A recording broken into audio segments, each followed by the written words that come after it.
Hello friends, welcome to ఏకేఎస్ఐఎస్ academy daily current affairs.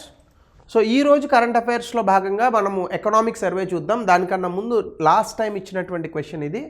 Which of the following provisions have a bearing on ఎడ్యుకేషన్కి సంబంధించి ఎందులో ఉంటాయి? అన్నిటిలో ఉంటాయి. డైరెక్టివ్ ప్రిన్సిపల్స్లో ఉంటుంది, మనకి ఎడ్యుకేషన్ 6 to 14 years అనేటటువంటిది, rural and urban local bodies 5th, 6th, 7th schedule అన్ని చోట్ల ఉంటాయి. సో కాబట్టి the answer is all of the above 1, 2, 3, 4, 5. ఇంకా ఈరోజు టాపిక్ వచ్చేసి ఎకనామిక్ సర్వే. ఆల్రెడీ మనము లైవ్ క్లాస్లో బడ్జెట్ గురించి చూసాము. అయితే ఈరోజు ఎకనామిక్ సర్వే డీటెయిల్స్ చూద్దాం. ఎకనామిక్ సర్వే డీటెయిల్స్ చూసే ముందు ఆల్రెడీ ఎకనామిక్ సర్వేలో ఇచ్చినటువంటి కొన్ని అంశాలు ఇక్కడ ఉన్నాయి. మళ్ళీ నేను దీనికి వెనక్కి వస్తాను. అసలు ఎకనామిక్ సర్వే అనేటటువంటిది ఫినాన్స్ మినిస్టర్ ఎప్పుడు కూడా ఎకనామిక్ సర్వేని బడ్జెట్ కన్నా ముందు రోజునే పార్లమెంట్లో ప్రవేశపెడతారనమాట. సో ఇది లాస్ట్ ఇయర్ తాలూకా పర్ఫార్మెన్స్ ఎట్లా ఉంది, అలాగే భారతదేశంలో వృద్ధిని మనం ఎలా అంచనా వేయచ్చు, అలాగే ఇంకా ఏ సంస్కరణలు తీసుకురావాలి ఎకనామిక్ గ్రోత్ కోసం అనేటటువంటి అంశాలు చెప్తుంది. అసలు ఎకనామిక్ సర్వే అంటే ఏంటి? It is an annual report, అంటే ఒక వార్షిక నివేదిక. కరెక్ట్గా చెప్పాలంటే ఎకనామిక్ సర్వే ఇది బేసికల్గా ఏంటంటే భారత ఆర్థిక వ్యవస్థని ఎలా అంచనా వేయచ్చు అనేటటువంటి దానికి ఉపయోగపడుతుంది. అంటే భారత ఆర్థిక వ్యవస్థ యొక్క పనితీరు ఎలా ఉంది, ఆ పెర్ఫార్మెన్స్ని బట్టి మనం ఇంకా ఏవి బెటర్గా చేయొచ్చు, అలాగే ఇంకా ఏ సంస్కరణలు తీసుకురావాలి, ఇలాంటి ఇన్సైట్స్ని ప్రొవైడ్ చేసేటటువంటి డాక్యుమెంటే ఎకనామిక్ సర్వే. అయితే ఈ ఎకనామిక్ సర్వేని economic division of ministry of finance under the chief economic adviser, అందుకే మీకు ఎకనామిక్ సర్వే కింద చీఫ్ ఎకనామిక్ అడ్వైజర్ తాలూకా ఉంటుంది. అది సిగ్నేచర్ అని కాదు, కానీ it is prepared by chief economic adviser అని ఉంటుంది. So chief economic adviser ministry of ఫినాన్స్లో ఒక ఎకనామిక్ డివిజన్ ఉంటుంది. వీళ్ళు ఈ యొక్క ఎకనామిక్ సర్వేని ఎవ్రీ ఇయర్ ప్రిపేర్ చేస్తారు. ఇది సాధారణంగా యూనియన్ ఫినాన్స్ మినిస్టర్ ఎవరైతే ఉన్నారో మనకి నిర్మలా సీతారామన్ గారు, ఆవిడ పార్లమెంట్లో దీన్ని ప్రవేశపెడతారు. బిఫోర్ ద హౌస్ ఇది ప్రవేశపెడతారు. అయితే ఇది ఏం చేస్తుంది అంటే బేసికల్గా భారత ఆర్థిక వ్యవస్థ యొక్క ఆర్థిక పనితీరు ఎట్లా ఉంది, 1. 2, సెక్టోరల్ డెవలప్మెంట్స్, అంటే మనకి రకరకాల రంగాలు ఉంటాయి. ఉదాహరణకి ప్రాథమిక రంగము, ద్వితీయ రంగము, తృతీయ రంగము. అంటే primary sector, secondary sector, tertiary sector. Primary sector అంటే anything that deals with raw materials, అంటే వ్యవసాయ రంగం కానీ మైనింగ్ కానీ ఇవన్నీ ప్రైమరీ సెక్టర్లోకి వస్తాయి. ద్వితీయ రంగం అంటే ఏంటి? ఇండస్ట్రియల్ సెక్టర్, మ్యానుఫ్యాక్చరింగ్ సెక్టర్, ఇవన్నీ ఎందులోకి వస్తాయి? ద్వితీయ రంగంలోకి వస్తాయి. తృతీయ రంగం అంటే ఏంటి? Service sector, ITES, banking, transportation, trade, ఇవన్నీ తృతీయ రంగంలోకి వస్తాయి. ఇలా ఒక్కొక్క రంగం ఎలా ఉంది, అంటే వ్యవసాయ రంగం ఎలా ఉంది అనేదానికి కారణాలు ఉంటాయి. వర్షాలు బాగా పడినాయి అనుకోండి, పంటలు బాగా పడినాయి అనుకోండి, వ్యవసాయ రంగం బాగుంటుంది. అలాగే మ్యానుఫ్యాక్చరింగ్ సెక్టర్ ఎట్లా ఉంది, పెట్టుబడులు వచ్చినా, న్యూ టాలెంట్స్ వచ్చినా, ఇవన్నీ కూడా మ్యానుఫ్యాక్చరింగ్ సెక్టర్ మీద డిపెండ్ అయి ఉంటాయి. అవన్నీ మ్యానుఫ్యాక్చరింగ్ సెక్టర్ ఎదగడానికి కారణాలు అవుతాయి. తృతీయ రంగం ఎప్పుడూ భారతదేశంలో బాగుంటుంది, ఎస్పెషల్లీ ఆఫ్టర్ 1991 రిఫార్మ్స్. ఇలా రంగాల వారీగా ఎలా ఉంది. అలాగే ఇట్ అవుట్లైన్స్ ఛాలెంజెస్. అయితే మనకి ఎప్పుడు కూడా ఏ ఆర్థిక వ్యవస్థలో అయినా, అది అమెరికా ఆర్థిక వ్యవస్థ అయినా కూడా సవాళ్ళు ఉంటాయి. ఈ సవాళ్ళు ఎట్లా, అలాగే మనకి భవిష్యత్తు ఎలా కనిపిస్తుంది, అంటే భారత ఆర్థిక వ్యవస్థ పెరగడానికి అవకాశాలు ఉన్నాయా, తగ్గడానికి అవకాశాలు ఉన్నాయా, ఏంటి అనేటటువంటి విషయాన్ని చెప్తుంది. కాబట్టి ఈ ఎకనామిక్ సర్వే అనేటటువంటిది యాక్చువల్గా it is the complete details about the Indian economy, అంటే భారత ఆర్థిక వ్యవస్థకు సంబంధించి పూర్తి స్థాయి వివరాలను మనకి అథెంటిక్గా ప్రభుత్వం చేసినటువంటి రీసెర్చ్ అని అనలేం, కానీ ప్రభుత్వం చేసిన అసెస్మెంట్లో భాగంగా మనకి ఇచ్చేటటువంటి అథెంటిక్ డాక్యుమెంట్. అయితే గుర్తుపెట్టుకోండి, ఫినాన్స్ మినిస్టర్ దీన్ని బోత్ హౌసెస్, లోక్సభ, రాజ్యసభ 2 ప్లేస్లోనే దీన్ని ప్రవేశపెడతారు. దీంతో పాటుగా అసలు ఫస్ట్ ఎకనామిక్ సర్వే ఎప్పుడు ప్రిపేర్ అయింది అని కనుక మీరు చూస్తే 1950-51లో ఈ పార్లమెంట్ సెషన్స్లో భాగంగా దీన్ని మొట్టమొదటిసారిగా ప్రవేశపెట్టారు. అలాగే 1964 నుంచి ఒకప్పుడు ఇది బడ్జెట్లో భాగంగా ఇచ్చేవాళ్ళు సర్వే కూడా. అయితే 1964 నుంచి దీన్ని సెపరేట్ డాక్యుమెంట్గా చేసి బడ్జెట్ కన్నా ఒకరోజు ముందు దీన్ని ప్రవేశపెడుతున్నారు. సో 1964 నుంచి ఈ సాంప్రదాయం అనేటటువంటి స్టార్ట్ అయింది. అప్పటి నుంచి ఇప్పుడు కూడా నిరవధికంగా ఈ సాంప్రదాయం నడుస్తుంది. అయితే ఈ ఎకనామిక్ సర్వే ఇచ్చినటువంటి డీటెయిల్స్లో కనుక మీరు చూస్తే భారతదేశానికి సంబంధించి ఫిస్కల్ డెఫిసిట్ అంటే నేను చాలాసార్లు మీకు చెప్పాను, ఇది అంటే ప్రభుత్వం 1 సంవత్సర కాలంలో చేసేటటువంటి మొత్తం అప్పు.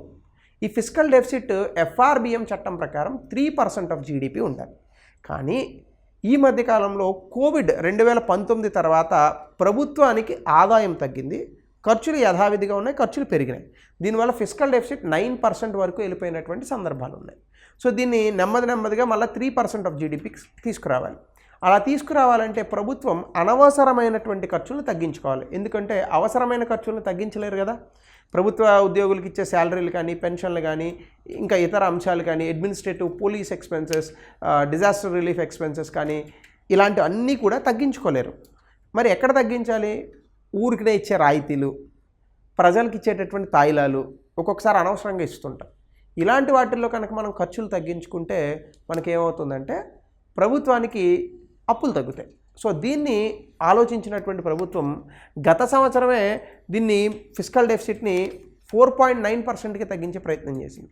ఈ ఇయర్ ఆటోమేటిక్గా అది 4.4%కి వస్తుందని కూడా చెప్పారు. అయితే ఇక్కడ ఫిస్కల్ డెఫిసిట్ లాస్ట్ ఇయర్ 4.9 అన్నారు, కానీ 2023-24లో 5.6 వరకు ఉంది. అంటే 2024-25 డీటెయిల్స్ మనకు అందులో ఇవ్వలేదు.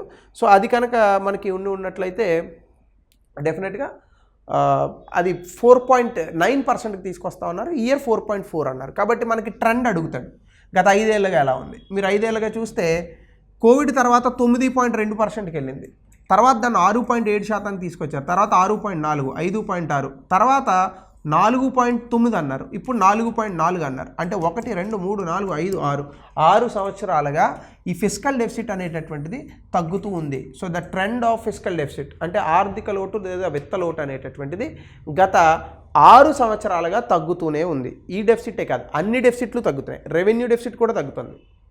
సో ఆ రకంగా మనం ఇది చూడొచ్చు. రెండవ అంశం కనుక మనం చూస్తే జీడిపి గ్రోత్, ఇది ఎక్కువసార్లు అడిగేటటువంటి అంశం.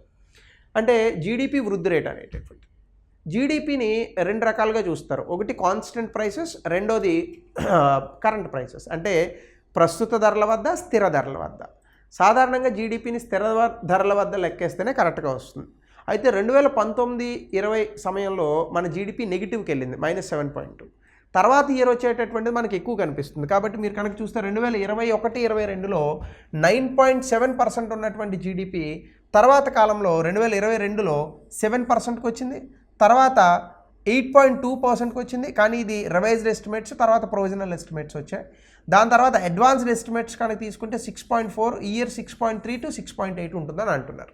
సో మీరు జీడిపిని కనుక చూస్తే, ఇక్కడ మీరు జీడిపి తాలూకా ట్రెండ్ని కనుక చూస్తే 9.7 అంటే పైన ఉంది, తర్వాత 7, తర్వాత 8.2, తర్వాత 6.4, ఇప్పుడు 6.3 to 6.8 అంటున్నారు. అంటే ఇది ఎక్కడో ఇక్కడ ఉంటుంది. అంటే జీడిపిలో మీకు ఏ రకమైనటువంటి ట్రెండు లేదు. కానీ వికసిత్ భారత్ అనేటటువంటి ఒక పాయింట్ని చెప్తుంది ప్రభుత్వం. ఈ వికసిత్ భారత్ 2047 కల్లా భారత ఆర్థిక వ్యవస్థ అభివృద్ధి చెందినటువంటి ఆర్థిక వ్యవస్థగా అవ్వాలి అంటే సంవత్సరానికి జీడిపి 8% పెరగాలి. కానీ ఇప్పుడు ఇంకా 6%లోనే ఉన్నాం. అంటే చాలా వేగంగా మనం సంస్కరణలు తీసుకురావాల్సిన అవసరం ఉందని బడ్జెట్ చెప్తోంది, సర్వే చెప్తోంది. దీంతో పాటుగా ఫుడ్ గ్రెయిన్స్ ప్రొడక్షన్ కనుక మీరు చూస్తే 310 మిలియన్ టన్నులు సంపాదించాం. 2020-21లో ప్రొడ్యూస్ చేసాం.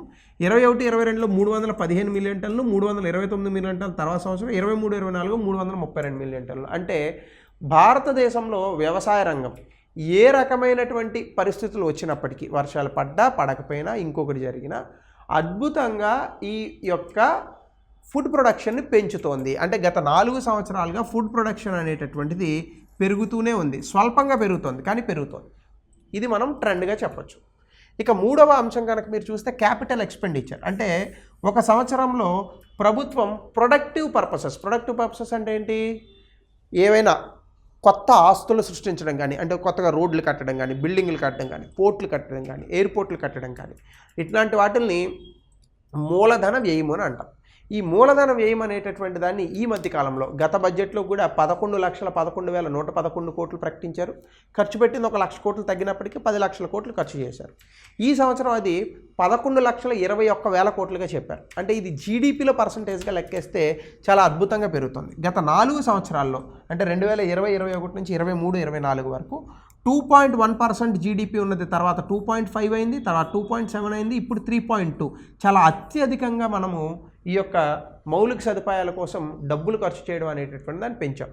మొత్తం బడ్జెట్ 50,65,000 కోట్లు అయితే అందులో కేవలం క్యాపిటల్ ఎక్స్పెండిచరే 3.2%. అంటే 11 లక్షల క్యాపిటల్ జీడిపిలో 3.2%. క్యాపిటల్ ఎక్స్పెండిచర్ వచ్చేసి 50 లక్షల్లో దాదాపుగా 11% వరకు ఖర్చు చేస్తున్నారు which is almost equal to 11,21,000 కోట్లు. సో అది చాలా గొప్ప విషయం. సో కాబట్టి ఇది ఒకటి మనం గుర్తుపెట్టుకోవాల్సినటువంటి అంశం. అలాగే ఫారెన్ ఎక్స్చేంజ్ రిజర్వ్స్ అంటే విదేశీ మారకపు నిల్వలు, ఇది కూడా గత 4 ఏళ్లలో వృద్ధి చెందింది, కానీ పెరిగి తగ్గింది. $607 బిలియన్ ఉంది, తర్వాత $578 బిలియన్ వచ్చింది, తర్వాత $646 బిలియన్ వచ్చింది, తర్వాత $634 బిలియన్ వచ్చింది. అంటే ఇందులో ట్రెండ్ ఏం లేదు. కానీ ఫైనల్గా 2024-25కి వచ్చేసేటప్పటికి మన దగ్గర $634 బిలియన్ ఉన్నాయి. కానీ చైనా దగ్గర $6,000 బిలియన్ ఉన్నాయి. అంటే చైనా మనకన్నా 10 రెట్లు ఎక్కువ ఉంది. కాబట్టి మనం ఇంకా ఎక్స్పోర్ట్స్, ఎగుమతులు అనేటటువంటివి చేయాలని సర్వే సూచిస్తుంది. అలాగే ఇండస్ట్రియల్ ప్రొడక్షన్ అంటే ఈ యొక్క పారిశ్రామిక ఉత్పత్తి, ఇది అంత ఆశాజనకంగా కనిపించట్లేదు. 2020-21లో కోవిడ్ సిచ్యువేషన్లో -8.4 వచ్చింది. అది మైనస్ ఉంది కాబట్టి నెక్స్ట్ ఇయర్ 11%కి వెళ్ళింది, తర్వాత 5%, 5.2, తర్వాత 5.9. బట్ ఇండస్ట్రియల్ ప్రొడక్షన్ అట్ 10% ఉంటే తప్ప భారతదేశం అధికంగా ఎగుమతులు, అధికంగా తయారీ వస్తువులను తయారు చేసే పరిస్థితులు ఉండవు. సో కాబట్టి ఆ రకంగా ప్రభుత్వం ప్రయత్నించాలి అని చెప్పి మనకి సర్వే డీటెయిల్స్ చెప్తున్నాయి. దీంతో పాటు ఇంకా ఇతర డీటెయిల్స్ కనుక మనం ఒకసారి సర్వేలో చూస్తే highlights of the survey, IMF growth projection అంటే ప్రపంచవ్యాప్తంగా ఇప్పుడు వస్తున్నటువంటి పరిస్థితుల్లో, ఎందుకంటే ట్రంప్ గెలిచాడు, ట్రంప్ అమెరికాలో అసలు చాలా కొత్త పాలసీలు తీసుకొస్తున్నాడు. ఇప్పుడు అమెరికాలో భారతీయులు లేదా ఇతర వ్యక్తులు ఎవరైనా ఉంటే బై డిఫాల్ట్ అక్కడ ఎవరైనా పిల్లలు పుడితే ఇంతకుముందు వాళ్ళకి అమెరికన్ పౌరసత్వం ఇచ్చేవాళ్ళు, ఇప్పుడు అలా అమెరికన్ పౌరసత్వం ఇవ్వని చెప్తున్నారు. అలాగే అమెరికా ఫస్ట్ పాలసీని తీసుకొచ్చింది. గతంలో అమెరికా చాలా బలమైన దేశం, ఎందుకంటే ప్రపంచవ్యాప్తంగా $100 సంపద సృష్టి జరుగుతుంటే అందులో అమెరికాకి 27% భాగం ఉంది. అంటే ప్రపంచంలో అన్ని దేశాలు కలిపి $100 సంపాదిస్తుంటే అందులో అమెరికా భాగమే $27. సో చాలా సంపన్నమైనటువంటి దేశం అమెరికా. ఇంత సంపన్నమైనటువంటి అమెరికా ఒకప్పుడు ఏం చెప్పేదంటే మనం ఎదగాలి, మనతో పాటు అందరూ ఎదగాలి, ఇది ధోరణిలో ఉండేది. ఇదే గ్లోబలైజేషన్ అంటే ప్రపంచీకరణకు అమెరికా చాలా సపోర్ట్ చేసింది 1980 నుంచి. దానివల్ల అమెరికా కూడా బెనిఫిట్ అయింది. కానీ ఇప్పుడు ట్రంప్ ఏమంటాడంటే ప్రపంచీకరణలో భాగంగా మాకు వచ్చే బెనిఫిట్స్ కన్నా వేరే దేశాలకు వచ్చే బెనిఫిట్స్ ఎక్కువ అవుతున్నాయి, కాబట్టి ప్రపంచీకరణ వద్దు, America first now. America first అంటే ఏంటి? అమెరికా అభివృద్ధి చెందాలి, మిగతా వాళ్ళు అభివృద్ధి చెందుతారా లేదా తర్వాత సంగతి. సో ఇలాంటి ఒక కొత్త పాలసీని తీసుకొచ్చాడు ఆయన. ఇది గ్లోబలైజేషన్ అంటే ప్రపంచీకరణకు వ్యతిరేకం. సో ఇలాంటి వ్యతిరేకత ఉన్నటువంటి పాలసీస్ ఏవైతే ఉన్నాయో ఇవి భారత్, చైనా లాంటి ప్రపంచీకరణ మీద ఆధారపడినటువంటి దేశాలకు ఇబ్బంది కలిగిస్తాయి. దీనివల్ల ఇంకా ఇతర అంశాల వల్ల మన ఉక్రెయిన్ రష్యా యుద్ధం కానీ, లేదా ఇజ్రాయిల్ హమాస్ యుద్ధాలు కానీ, లేదా మనకున్నటువంటి ఆఫ్ఘనిస్తాన్ లాంటి దేశాల్లో అనిశ్చితి కానీ, టెర్రరిజం కానీ, ఇట్లాంటి గ్లోబల్ ఆస్పెక్ట్స్ వల్ల ప్రపంచవ్యాప్తంగా ఉన్నటువంటి జీడిపి 3.2% 2024లో ఉంటే అది 3.3% తగ్గే అవకాశం ఉందని IMF చెప్తోంది. కానీ భారతదేశం మాత్రం ఇదే 25లో ప్రపంచ దేశాలు ఆన్ అండ్ యావరేజ్ 3.3% ఉంటే భారతదేశం మాత్రం 6.3 నుంచి 6.8% పెరిగేటటువంటి అవకాశం ఉందని భారతదేశం చెప్తోంది. 2, manufacturing slowdown due to supply chains. అంటే ఫర్ ఎగ్జాంపుల్ మనం ఏదైనా కొత్త వస్తువుల్ని కొంటున్నాం అనుకోండి, అప్పుడు తయారీ అనేటటువంటిది ఇంకా పెరుగుతుంది. కానీ ప్రపంచవ్యాప్తంగా కొత్త వస్తువుల్ని కొనేటటువంటి ఇది ఎప్పుడైతే తగ్గిందో అప్పుడు ఏమవుతుంది, మీకు మ్యానుఫ్యాక్చరింగ్ అనేటటువంటిది కూడా స్లో అవుతుంది. సో అదే చెప్తున్నాడు, మ్యానుఫ్యాక్చరింగ్ అనేటటువంటి స్లో డౌన్ అయ్యే అవకాశం ఉంది. దీనివల్ల చైనా లాంటి దేశాలు ఇబ్బంది పడతాయి. భారతదేశం ఎక్కువగా సర్వీస్ సెక్టర్ ఉంది కాబట్టి పెద్ద ఇబ్బంది ఉండకపోవచ్చు. అలాగే సర్వీస్ సెక్టర్ రిమైన్ స్ట్రాంగ్, ఇది ఒకటి మనకి హ్యాపీ. అంటే సేవారంగం అనేటటువంటిది అద్భుతంగానే ఉంటుందని చెప్తున్నాడు. డెఫినెట్గా సేవారంగం అనేటటువంటిది అద్భుతంగా ఉంటే భారతదేశం సేవారంగంలో నిజంగానే తోపు. సో దీనివల్ల జీడిపి చాలా అద్భుతంగా భారతదేశానికి పెరుగుతుంది. దీంతోపాటుగా ఇన్ఫ్లేషన్ ఈజ్డ్ గ్లోబల్లీ, అంటే ప్రపంచవ్యాప్తంగా ఉన్నటువంటి ధరలు ఏవైతే ఉన్నాయో అవి బాగా తగ్గుతున్నాయని అంటున్నాడు. సో దీనివల్ల సర్వీసెస్ ఇన్ఫ్లేషన్ రిమైన్స్ హై, అంటే సర్వీస్ సెక్టార్లో ఉన్నటువంటి ద్రవ్యోల్బణం పెరుగుతోంది, బట్ మిగతా ద్రవ్యోల్బణం మాత్రం ప్రపంచంలో తగ్గుతుంది. అంటే మన దేశంలో ఈ సర్వీస్ సెక్టర్, బ్యాంకింగ్ ఇలాంటివన్నీ కూడా, ఐటీ ఇవన్నీ కూడా కొంచెం ఎక్కువగానే ఇన్ఫ్లేషన్ ఉండేటటువంటి అవకాశం ఉందట. అలాగే divergent monetary policies among central banks, అంటే ప్రతి దేశానికి ఒక కేంద్ర బ్యాంక్ ఉంటుంది. ఒకప్పుడు కేంద్ర బ్యాంకులు అన్నీ ఒకే రకమైనటువంటి పాలసీస్తో ప్రపంచాన్ని ముందుకు తీసుకెళ్లాలనే ఆలోచన ఉండేది. ఇప్పుడు వాళ్ళ దేశాల్లో మారినటువంటి విధానాల వల్ల ఏమవుతుందంటే ఒక్కొక్క సెంట్రల్ బ్యాంకు ఒక్కొక్క నిర్ణయాలు తీసుకుంటుంది. అప్పుడు ఏమవుతుంది, ఒకడు ఎడ్డు అన్నాడు అనుకోండి, మనం తెడ్డు అన్నాం అనుకోండి, అప్పుడు ఎప్పుడు తెగదు అది. సో ఇప్పుడు అమెరికా ఫెడరల్ రిజర్వ్ అమెరికాకి కావాల్సినటువంటి పాలసీస్ చేసుకుంటే ఇండియాకి కావాల్సిన పాలసీస్, చైనా కావాల్సిన పాలసీస్ చేసుకుంటుంది. సో అప్పుడు ఏమవుతుంది, ఎవరికి కావాల్సినవి వాళ్ళు చేసుకుంటారు కాబట్టి కాన్ఫ్లిక్ట్ వస్తుంది. సో దీనివల్ల గ్రోత్ రేట్స్ ఇబ్బంది పడేటటువంటి, జీడిపి ఇబ్బంది పడే అవకాశాలు ఉంటాయి. అలాగే జియో పొలిటికల్ అన్సర్టనిటీ, ఇది మీ అందరికీ తెలిసిందే. ప్రపంచవ్యాప్తంగా ఉన్నటువంటి కొన్ని ఇబ్బందులు బాగా ప్రపంచాన్ని ఇబ్బంది పెట్టేటట్టుగా ఉన్నాయి. ముఖ్యంగా రష్యా ఉక్రెయిన్ యుద్ధం, ఇజ్రాయిల్ హమాస్కి సంబంధించినవి, ఇవి ప్రపంచవ్యాప్తంగా ఉన్నటువంటి వాణిజ్యాన్ని కానీ అలాగే విద్యుత్తుకి సంబంధించినటువంటి భద్రత, ముఖ్యంగా ఈ ప్రాంతాల నుంచి ఎక్కువగా ఆయిల్, ముడి చమురు అనేటటువంటి ఎగుమతులు అవుతుంది. ఈ ముడి చమురు ఎగుమతులు ఇబ్బంది పడేటటువంటి అవకాశాలు ఉన్నాయి. ఎక్కువగా ఇలాంటి ముడి చమురుని దిగుమతి చేసుకునే భారత్ లాంటి దేశాలకి ఇది ఇబ్బంది. సో పెట్రోల్ రేట్లు ఇంకా పెరగచ్చు. దీంతో పాటుగా దీని కారణంగా మనకి ప్రపంచవ్యాప్తంగా కొంత ఇన్ఫ్లేషన్, అంటే ముఖ్యంగా ఈ పెట్రోల్ వీటికి సంబంధించి కొంత ద్రవ్యోల్బణం వచ్చేటటువంటి అవకాశం ఉంది. దీని తర్వాత సూయజ్ కెనాల్లో ఈ మధ్య కొన్ని ఇబ్బందులు వచ్చాయి. దానివల్ల షిప్లు సూయజ్ కెనాల్ వైపు వెళ్లకుండా కేప్ ఆఫ్ గుడ్ హోప్ అంటే ఆఫ్రికా చుట్టూ తిరిగి వెళ్లాల్సినటువంటి పరిస్థితి వచ్చింది. దీనివల్ల ఏమైంది, దానికి ఖర్చు ఎక్కువ అవుతుంది, సమయం ఎక్కువ పడుతుంది. ఇది ప్రపంచవ్యాప్తంగా ఉన్నటువంటి వాణిజ్యాన్ని కొంత ఇబ్బంది పెట్టింది. దీంతో పాటుగా డెలివరీ టైమ్స్ ఇవన్నీ కూడా పెరిగాయి. సో ఇది మరొక ప్రాబ్లం. అలాగే భారతదేశానికి సంబంధించి మాత్రం, అంటే అది ప్రపంచవ్యాప్తంగా జరిగేటటువంటి అంశాలు, అంత ప్రపంచవ్యాప్తంగా మన మీద ప్రభావం ఉన్నప్పటికీ 6.3 నుంచి 6.8% జీడిపి పెరిగేటటువంటి అవకాశం ఉంది. ఇదే గ్రాస్ వాల్యూ ఎడిషన్, అంటే ఇప్పుడు జీడిపిలో చూడట్లేదు కదా, మనం స్థూల విలువ జోడింపు పద్ధతిలో చూస్తున్నాం. ఇది 6.4% మనకి జీవీఐ ఇచ్చేటటువంటి అవకాశం ఉంది. సో కాబట్టి when the world is increasing at 3%, India is able to increase at 6.4%, which shows the capacity of the Indian economy to grow more than the world average, right? But ఇందులో మనం ఇంకా సంస్కరణలు తీసుకురాగలిగితే ఈ 6.4 మనకి 8% అయ్యేటటువంటి అవకాశం కూడా ఉంది. సో ఆ రకంగా ప్రభుత్వం ప్రయత్నించాలి. అలాగే ఇది మనం రంగాల వారీగా కనుక చూస్తే, ఇది వ్యవసాయ రంగంలో 3.8% గ్రోత్ రేట్ ఉంటుంది. సాధారణంగా వ్యవసాయ రంగం 2% అలా పెడుతుంది. కానీ మీకు ఎప్పుడైనా తెలుసు కదా, ఎప్పుడు కూడా ప్రభుత్వాలు ఏం చెప్తాయి, వ్యవసాయ రంగంలో వృద్ధి డబుల్ చేస్తాం, అంటే ఫార్మర్స్ ఇన్కమ్ డబుల్ చేస్తాం అని చెప్తారు. ఇదే ఎకనామిక్ సర్వే ఏం చెప్తుందంటే, గతంలో వచ్చినటువంటి ఎకనామిక్ సర్వేలు, రైతు ఆదాయం డబుల్ అవ్వాలంటే కనీసం రైతుకి 12% వ్యవసాయ వృద్ధి ఉండాలి. ఇక్కడ ఎంత వస్తుంది, 3.8%. 12% వ్యవసాయ వృద్ధి వస్తేనే దానివల్ల ప్రొడక్టివిటీస్ పెరిగి రైతుకి అధిక ఆదాయాలు వస్తాయి. బట్ అన్ఫార్చునేట్లీ మనం అలాంటి పరిస్థితుల్లో లేము. సో కాబట్టి ఇది కూడా మనం ఆలోచించాలి. అలా బట్ స్టిల్ ఇట్స్ గుడ్, అంటే 3.8% still it is better, at least 1/3 అన్న ఉందాం. అలాగే ఇండస్ట్రీ అండ్ మ్యానుఫ్యాక్చరింగ్ 2025లో 6.2% గ్రోత్ ఉంది. ఎందుకంటే ప్రపంచంలో ఇండస్ట్రియల్ గూడ్స్కి వీక్ డిమాండ్ ఉంది. ఇది కూడా 10% అట్ యానం పెరగాలి. అలాగే సర్వీస్ సెక్టర్ 7.2% ఉంది. ఇందులో ఆబ్వియస్గా ఇండియాలో తెలిసిందే ఐటీ అద్భుతంగా ఉంది, తర్వాత ఫినాన్స్, హాస్పిటాలిటీ. బట్ ఇది కూడా మనకి 10% వృద్ధి రేట్ రావడానికి చాలా ఎక్కువ అవకాశాలు ఉన్నాయి. మనం ఆ దిశగా ప్రయత్నాలు చేయాలి. సో ఇలా మన గ్రోత్ రేట్ అనేటటువంటిది ఉంటుంది. అలాగే ఎక్స్టర్నల్ సెక్టార్ కనుక మనం చూస్తే, ఫస్ట్ 9 మంత్స్లో మనకి ఓవరాల్ ఎక్స్పోర్ట్స్ 6% పెరిగాయి. ఇయర్ ఆన్ ఇయర్ కనుక మనం చూసుకుంటే 6% మన తాలూకా ఎక్స్పోర్ట్స్ అనేటటువంటివి పెరిగాయి. దీంతోపాటు సర్వీస్ ఎక్స్పోర్ట్స్, అంటే సేవా రంగం నుంచి జరిగినటువంటి ఎగుమతులు 11.6% పెరిగాయి. ఇందులో మర్చెండైజ్ ఎక్స్పోర్ట్స్ 1.6% మాత్రమే పెరిగాయి, వీక్ డిమాండ్ ఉంది.